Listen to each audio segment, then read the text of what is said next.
Assalamualaikum warahmatullahi wabarakatuh. Perkenalkan, nama saya Siti Amelia Gumohung, NIM 111141924, mahasiswa semester 3 jurusan Budidaya Perairan, Fakultas Perikanan dan Ilmu Kelautan Universitas Negeri Gorontalo.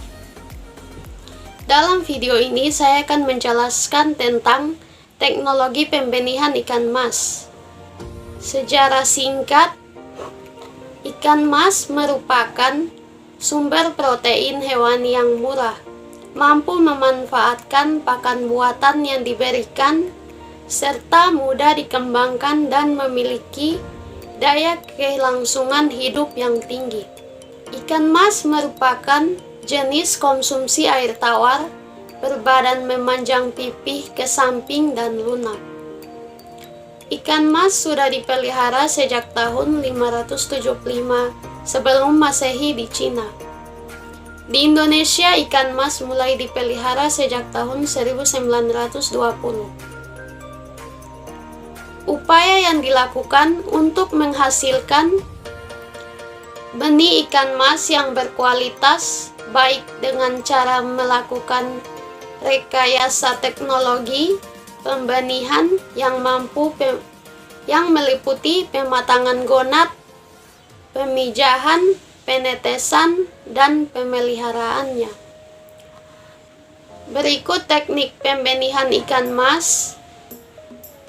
Dalam kegiatan pembenihan ikan mas, hal yang perlu diperhatikan adalah lahan yang dipakai untuk usaha, antara lain memenuhi kriteria sebagai berikut. Air tersedia sepanjang tahun, kondisi kolam baik, air tidak tercampur oleh bahan-bahan yang berbahaya, dan letak lahan pada tempat yang agak miring. Berikutnya persiapan wadah.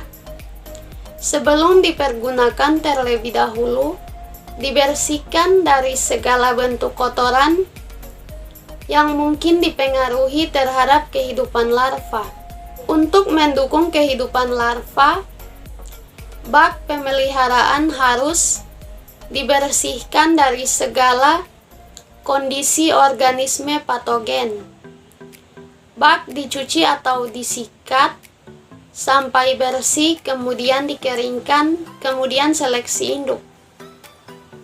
Induk yang dipilih untuk pemijahan matang telur sehat, tidak boleh sakit ataupun cacat. Induk ikan mas yang sudah dapat dipijahkan setelah berumur 1 tahun atau lebih dengan bobot sebesar 2 kg. Berikutnya ciri-ciri ikan mas gonat dibedakan sebagai berikut. Pertama, induk jantan, permukaan punggung dan sirip dada kasar, badan lebih kecil dan ramping, alat kelamin relatif kecil, dan apabila permukaan perut dekat lubang. Kelamin diurut akan mengeluarkan cairan putih kental atau sperma. Kedua, induk betina. Badan santai dan membulat, perut lembek terasa berisi, alat kelamin bundar, membulat dan menonjol berwarna kemerahan. Berikutnya pemijahan.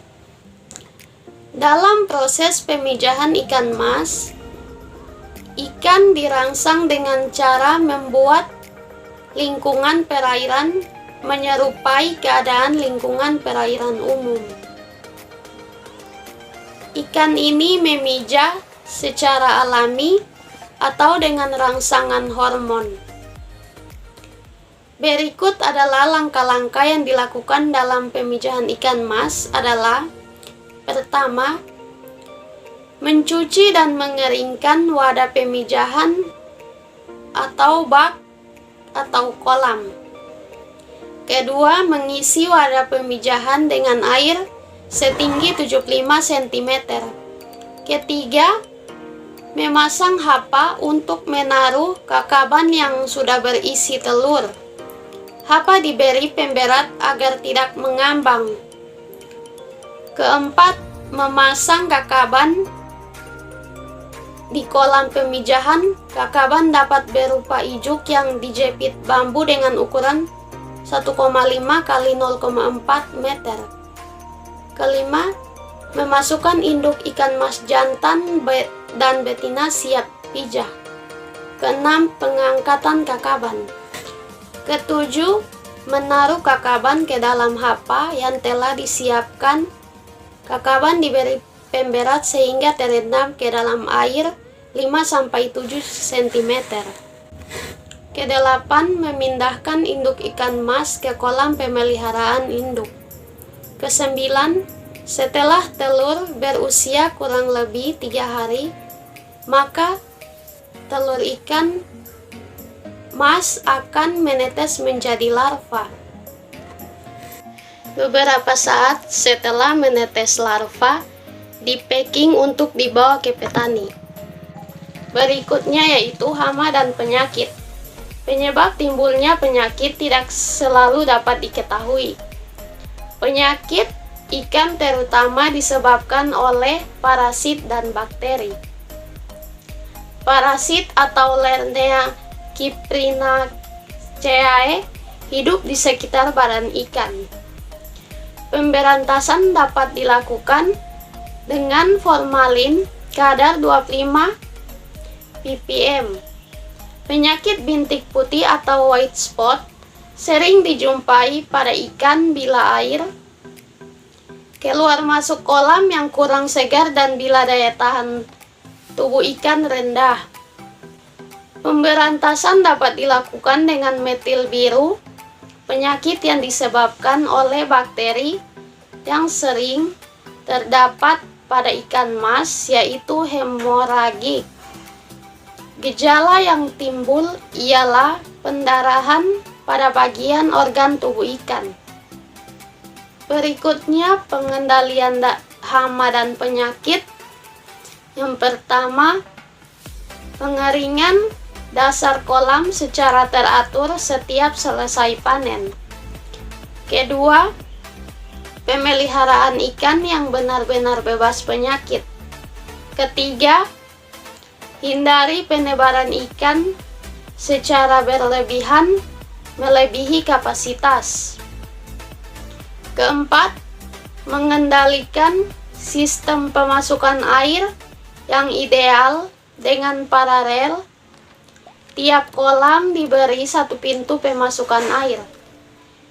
Kelima, pemberian pakan cukup baik kualitas maupun kuantitasnya. Berikutnya packing larva. Alat-alat yang digunakan: pertama, plastik packing. Kedua, oksigen. Ketiga, selang oksigen. Keempat, sendok. Kelima, karet. Keenam, ember. Ketujuh, scoop net. Kemudian teknik packing. Pertama, masukkan air ke dalam plastik packing.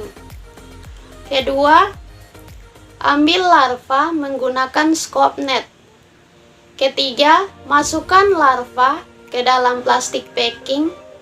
Takaran satu plastik packing 10 sendok larva. Keempat, plastik yang telah diisi larva diberi oksigen. Kelima, ikat plastik dengan karet. Keenam, larva siap dikirim ke petani. Itulah video pembahasan mengenai teknologi dan cara pembenihan ikan mas. Semoga dengan adanya pembahasan ini dapat menambah wawasan dan pengetahuan kita semua. Terima kasih. Wassalamualaikum warahmatullahi wabarakatuh.